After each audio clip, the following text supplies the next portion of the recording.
ఈ యానిమేషన్ క్రైస్తవులకు మాత్రమే.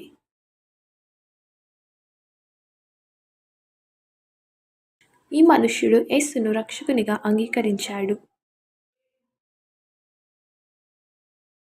ఇతని పేరు గిల్బర్ట్, అంటే నమ్మదగిన అని అర్థం.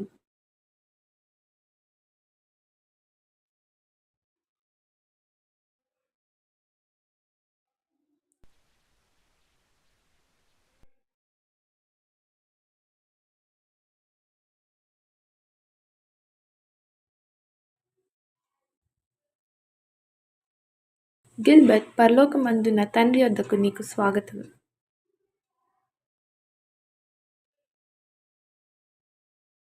నిత్యజీవపు వెలుగును చేరడానికి నీవు ఎంతో దూరం ప్రయాణించాలని నేను ఆశపడుచున్నాను. అక్కడ నా తండ్రి నివసిస్తూ తన సింహాసనమందు కూర్చుంటాడు.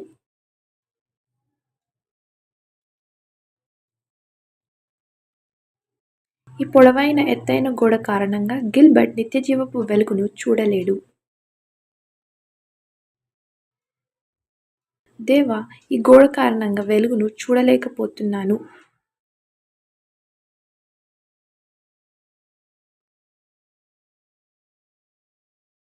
అది నిజం కాదు.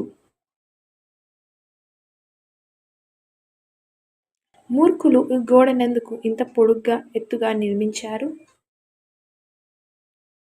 దేవా, అవతల నిత్యజీవపు వెలుగును ఉందని నాకు ఎలా తెలుస్తుంది?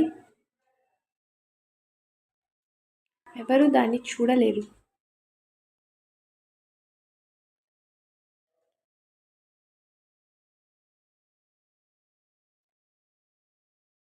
గిల్బర్ట్, అక్కడ నిత్యజీవపు వెలుగును నేను చూడగలను. నాకు తెలుసు, 2 సార్లు ఆ విషయాన్ని నాకు చెప్పావు, కానీ నేను దాన్ని స్వయంగా చూడలేకపోతున్నాను. ఈ గోడను లోకంలోని అవిశ్వాసులు కట్టారు. కనబడని గోడ అని దాని పేరు. అందుకే నా తండ్రిని చూడడానికి నిరాకరిస్తున్నారు.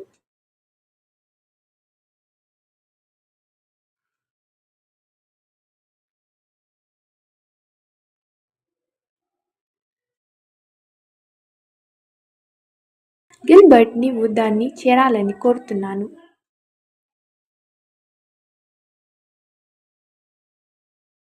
నీ కొరకు అక్కడ ఒక ద్వారం ఉన్నది. నన్ను రక్షకునిగా అంగీకరించే ఎవరికైనా ఆ ద్వారం తెరవబడుతుంది. సరే, నేను అక్కడికి వెళ్తాను. గిల్బర్ట్, నాలో నమ్మిక ఉంచు.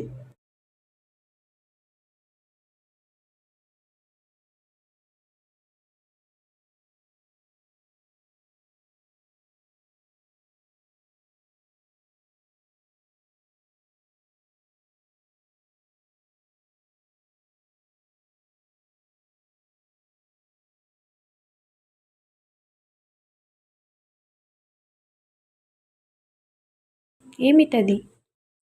ఈ ఆత్మీయ లోకం చీకటి రాజ్యంచే పరిపాలింపబడుతుంది.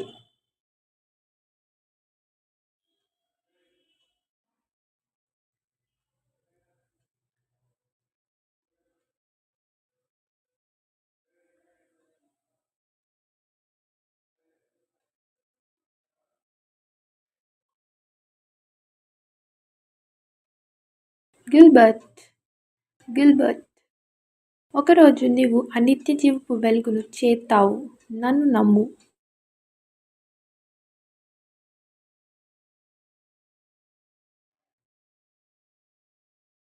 సాతానుచే పరిపాలింపబడే లోకరాజ్యంలో గిల్బర్ట్ నడక ప్రారంభించాడు.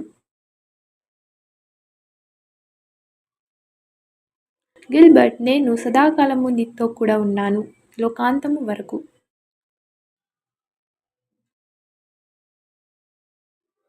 లోకంలోని వారిని నా శిష్యులుగా చేయండి.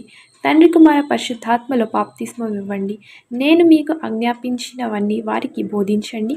నాకు విధేయత చూపండి.